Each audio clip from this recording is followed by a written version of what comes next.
Imagine you are using Instagram and you have some take on the move that has been brought by government. But government issues a takedown notice to you. You think this does not happen in India, but it might actually.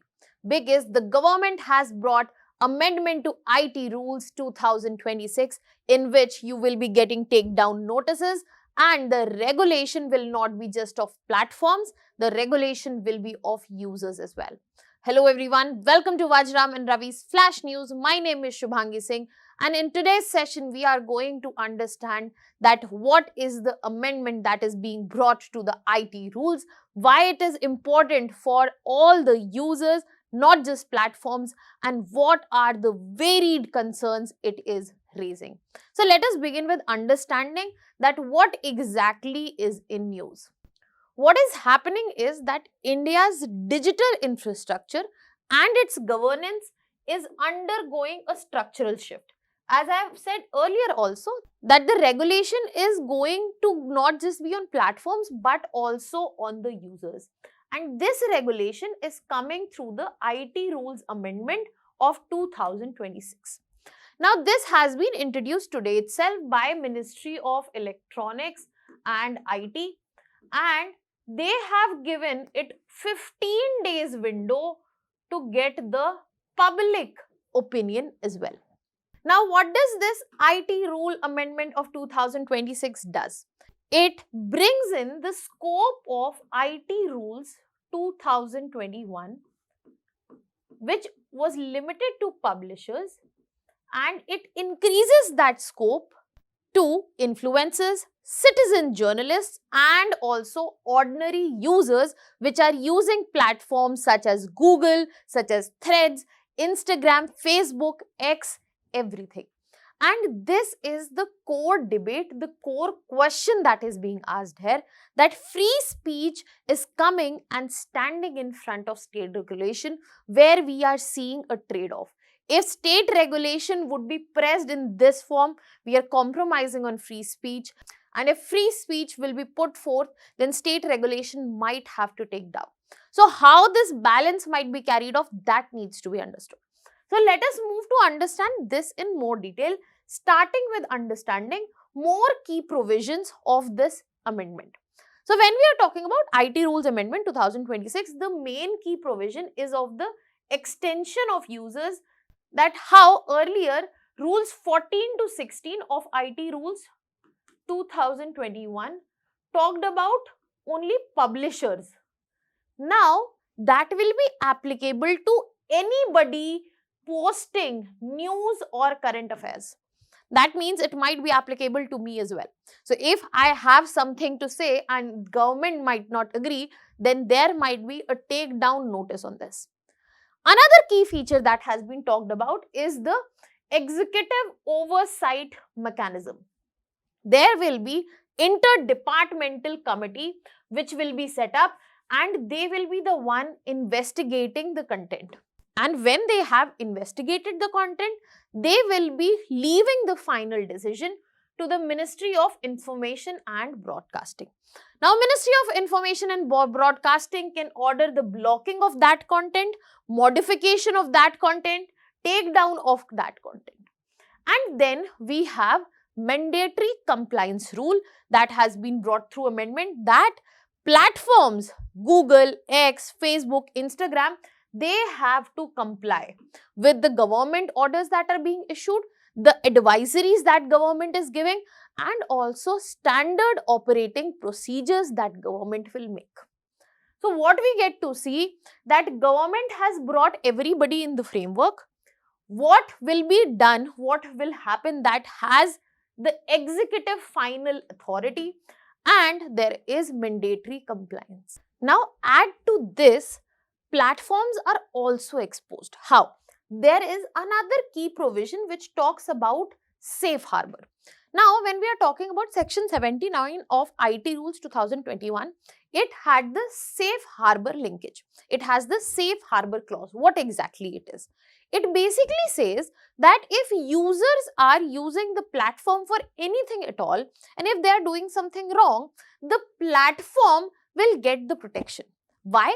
they'll get the protection if they are following the general advisory and if they have not done anything wrong.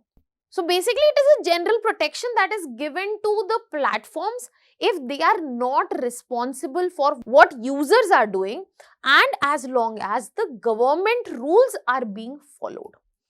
Now, that is also being changed. It is being made conditional. Conditional to what? Conditional to the fact that the government orders, advisories, SOPs need to be followed mandatorily. If they are not followed, if there is any compliance, non-compliance is present, the immunity, the safe harbor that was present for these platforms, that will not be present.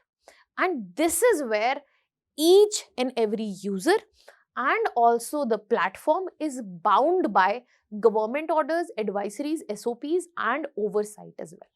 Now, this is exactly which raises multiple concerns, starting with constitutional concerns.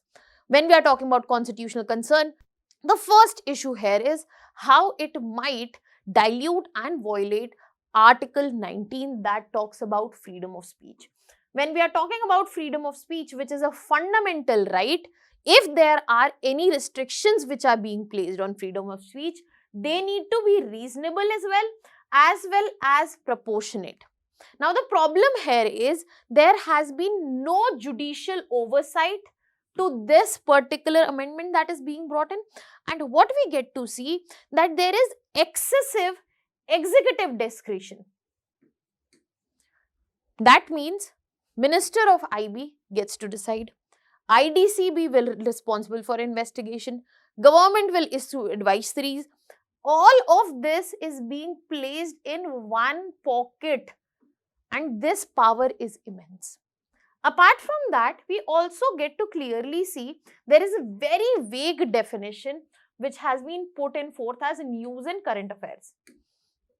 If any person who is not giving out the news or not talking about current affairs might be just referring in their content, that can be easily brought in this vague definition. This needs more clarity.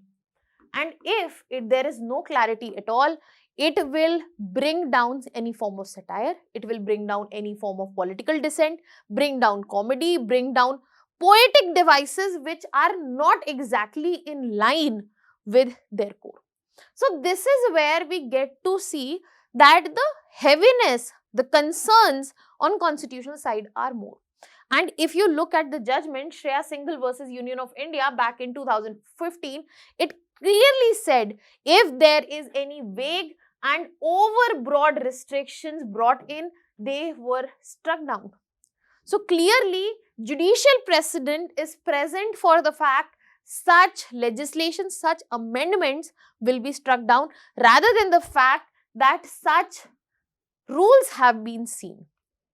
Now, the concerns are not limited to the constitutional aspect. There are concerns around governance as well. When we are looking at the institutional delegation in terms of power, we also get to see this is the place.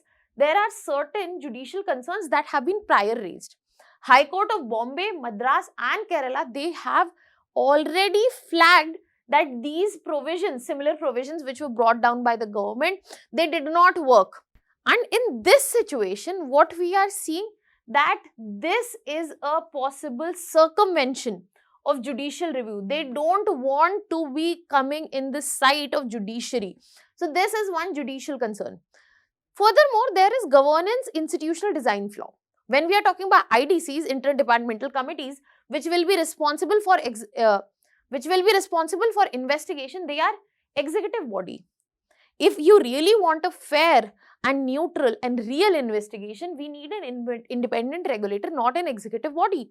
Executive body will work in the line of executive authority itself. And this is extreme example of centralization of power. If we are talking about content regulation, it is as of now concentrated with MeitY and also MIB. This means there will be limited checks and balances which can avoid the curbing of freedom of speech and other concerns that we are talking about. And here we get to see that this particular legislation has a multi-dimensional impact, be it on society, be it on economy and also our democracy. If I talk about political impacts, I clearly get to see that it might bring in threat